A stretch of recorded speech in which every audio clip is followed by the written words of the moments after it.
बिस्मिल्लाहिर्रहमानिर्रहीम। आज भी हम जॉन कीट्स की एक पोइम करेंगे। इसका नाम है on first looking into Chapman's Homer. इसमें कीट्स अपने एक्सप्रेशंस बता रहा है, जो इसका रिस्पॉन्स था जब इसने पहली दफ़ा होमर के वर्क को ख़ुद रीड किया था।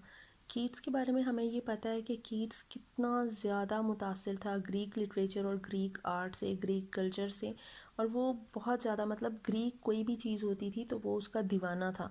तो जब उसे पहली दफ़ा पता चला कि होमर के वर्क को ट्रांसलेट किया गया है तो वो तो बस पागल हो गया कि उसको हर सूरत पढ़ना है वो वर्क। वो होमर की जो ट्रांसलेशन की गई है इलियड और ओडेसी की, उसने वो लाजमी पढ़नी है। और ये किसने की थी? चैपमैन, जॉर्ज चैपमैन ने होमर के वर्क को ट्रांसलेट किया था इंग्लिश लैंग्वेज में, और इसीलिए इसका नाम है on Chapman, first looking on to Chapman's Homer.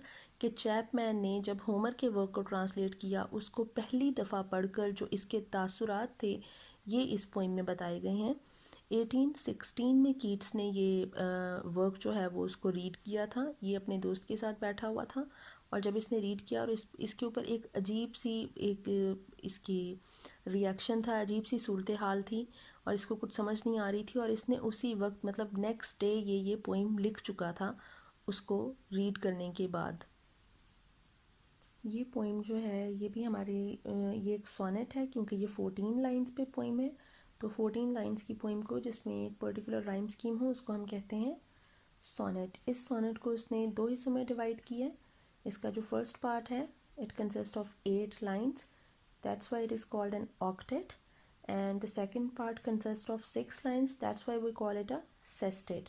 और जो ऑक्टेट है इसकी राइम स्कीम है A B B A C C A, ठीक है।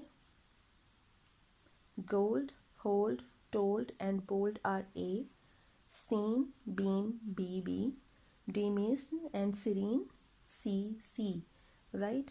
अब हम इसकी ट्रांसलेशन कर लेते हैं। इसकी ट्रांसलेशन है much have I travelled in the realms of gold.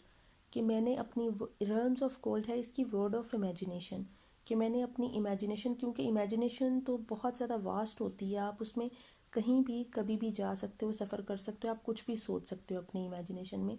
तो वही चीज़ वो कह रहा है कि मैंने अपनी इमेजिनेशन में, मैंने अपनी एक इमेजिनरी दुनिया में बहुत ज़्यादा ट्रैवल किया है, बहुत ज़्यादा देखी है।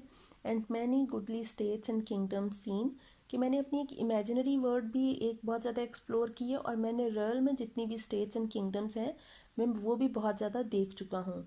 Round many western islands have I been, और जो वेस्ट में जो आइलैंड्स हैं मैं वहाँ भी जा चुका हूँ। Which bards in fealty to Apollo hold, bards poets को कहते हैं, फियल्टी कि उनकी फेथफुलनेस जो अपोलो के लिए है। कि इसमें अपोलो का जिक्र क्यों किया? क्योंकि अपोलो जो था वो सन गॉड था, राइट, और वो गॉड ऑफ पोइट्री भी था। अब जितने भी जो वेस्टर्न पोइट्स हैं या उससे पहले के जो पोइट्स हैं, ग्रीक पोइट्स हैं, ये जब भी कोई पोइट्री करने लगते थे, कोई पोइम लिखने लगते थे, ये सबसे पहले एक इन्वोकेशन करते थे। इन्वोकेटरी लाइंस होती थी इनकी कुछ, जिसमें मतलब क्या कि ये प्रे करते थे किसको? अपोलो के लिए। अपोलो को प्रे करते थे कि वो हमारी इस पोइम को सक्सेसफुल बना दे, हमें इस काम में सक्सेस दें, हम ये अच्छे तरीके से अपनी पोइम कंप्लीट कर सकें। मतलब वो अपोलो उनके लिए था क्या? Apollo was the muse for the poets. Muse मतलब इनके लिए गॉड ऑफ पोइट्री था, और इसीलिए ये इससे पहले प्रे करते थे। तो वो कह रहा है कि वेस्ट के जितने भी पोइट्स हैं वो अपोलो को अभी तक जो है उसको इन्वोक करते हैं, उसके लिए उससे प्रे करते हैं अपनी पोइट्री करने से पहले। Often of one wide expanse had I been told that deep browed Homer ruled as his demesne. अब डीप ब्राउड होमर मतलब इंटेलेक्चुअल होमर, एक दानिश्वर होमर जो है वो गुजरा है, और डिमेसन उसकी टेरिटरी है। कि मैंने ये बहुत दफ़ा मुझे बताया गया है, और या मैंने ये बहुत सुना है काफ़ी दफ़ा, कि एक दानिश्वर होमर था जिसने एक दौर में बड़ी लिटरेचर पे रूल किया, उसने हुकूमत की एक पीरियड में लिटरेचर पे। Yet did I never breathe its pure serene, लेकिन हकीकत में मुझे उसका लुत्फ़ उठाने का कभी मौका नहीं मिला। वो इसलिए ये बात कर रहा है क्योंकि वो ज़ाहिर है ग्रीक एक पोइट था, और ग्रीक इसको समझ नहीं आती थी, इसने लैटिन और ग्रीक नहीं पढ़ी हुई थी। पढ़ी थी लेकिन इसको समझ नहीं, उस वक्त इतना वो नहीं पढ़ सकता था, उसको ट्रांसलेट नहीं कर सकता था। तो इसलिए ये कहता है कि क्योंकि मैं उसे नहीं पढ़ सका तो इसीलिए मैं उसका सही लुत्फ़ अभी तक उठा नहीं सका। Till I heard Chapman speaks out loud and bold, जब तक कि मुझे ये पता नहीं चला था कि चैपमैन ने लाउड और बोल्ड बोला है और मैंने उसे बोलते नहीं सुना। इसका मतलब है कि जब तक इसे ये पता नहीं चला था कि चैपमैन ने होमर को ट्रांसलेट किया है, होमर की इलियड और ओडेसी को, जैसे ही इसे ये पता चला तो इसे ये मौका मिल गया कि इसके लिए जो गॉड ऑफ पोइट्री है ये उसको रीड कर सके और उसके सही लुत्फ़ उठा सके उसके काम का, उसकी पोइट्री का। तो अब ये इसने अपना होमर को पढ़ने से पहले का जो एक्सपीरियंस है वो इसमें इसने फर्स्ट जो इसका स्टैंजा है उसमें इसने लिखा है।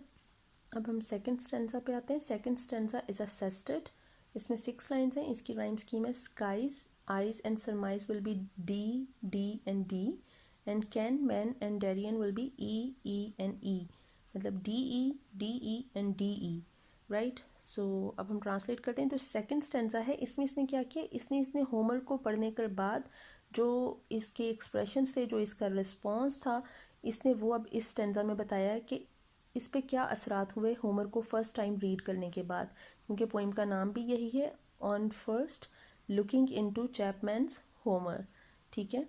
Then felt I like some watcher of the skies, वो कह रहा है जब मैंने उसे पढ़ा तो मेरे ऊपर क्या असर हुआ, मुझे ऐसे लगा कि नए आसमान मुझ पर खुल गए, मैं आसमान से आगे भी देख सकता हूँ, वॉचर ऑफ द स्काइज कि मैं आसमानों को भी देख सकता हूँ। When a new planet swims into his can, can है कि नॉलेज, जैसे एक न्यू प्लैनेट मैंने दरियाफ्त कर लिया हो, डिस्कवर कर लिया हो, मेरे नॉलेज में एक नई दुनिया आ गई हो, because होमर्स work revealed a new dimension और अ वर्ड टू हिम, ठीक है। और लाइक स्टाउट कोटेज, अब वो कह रहा है कि जिस तरह मैंने ये फील किया है होमर को पढ़ने के बाद, जिस तरह मैंने एक नई वर्ड डिस्कवर कर ली है, अब वो उसको अपने आप को किस तरह रिजेंबल कर रहा है। कोटेज एक जो था, एक बादशाह था, उसने मेक्सिको को फ़तह किया था, अब ये और पैसिफिक को उसने डिस्कवर किया था, पैसिफिक ओशन को डिस्कवर किया था उसने, ये अब उससे अपनी खुशी का जो है वो कंपैरिजन कर रहा है कि उसने जब पैसिफिक को डिस्कवर किया था तो उस पर कैसी उसकी कंडीशन थी, वो क्या फ़ील कर रहा था। तो मेरी भी फीलिंग्स आज वैसी ही हैं होमर को पढ़ने के बाद। और like stout cottage when with eagle eyes he stared at the Pacific, कि कोटेज ने जब अपनी ईगल आइज से, अपनी तेज़ आंखों से पैसिफिक की तरफ देखा था, and all his man looked at each other with a wild surmise silent upon a peak in Darien, Darien एक जो है वो एक लैंड, एक पीस ऑफ लैंड है, एक माउंटेन टाइप सा है जो है नॉर्थ और साउथ अमेरिका को आपस में मिलाती है, वहाँ पे मतलब यहाँ से पैसिफिक ओशन आप देख सकते हैं। तो जब उसने वो पैसिफिक को डिस्कवर किया तो उसके जो आदमी थे, उसकी जो कंपेनियंस थे, उन्होंने एक दूसरे की तरफ जिस तरह बेयकीनी की हालत में देखा कि ये तो बात सच निकली है, क्या इसने दरियाफ्त कर लिया, जो ये कह रहा था वो सच हो गया। और उस वक्त जो उसकी हालत थी वो क्या फ़ील कर रहा था, कितना प्राउड मोमेंट था उसके लिए। तो ऐसे ही आज मेरे लिए कि मेरे जिसका मैं तसव्वुर भी नहीं कर सकता था एक चीज़ कि वो मेरे सामने आ जाएगी, और ऐसे ही आज मेरे सामने एक नई दुनिया खुल गई है। तो ये इसकी पॉइंट थी छोटी सी, आपको समझ आ गई होगी इंशाल्लाह। Thank you so much.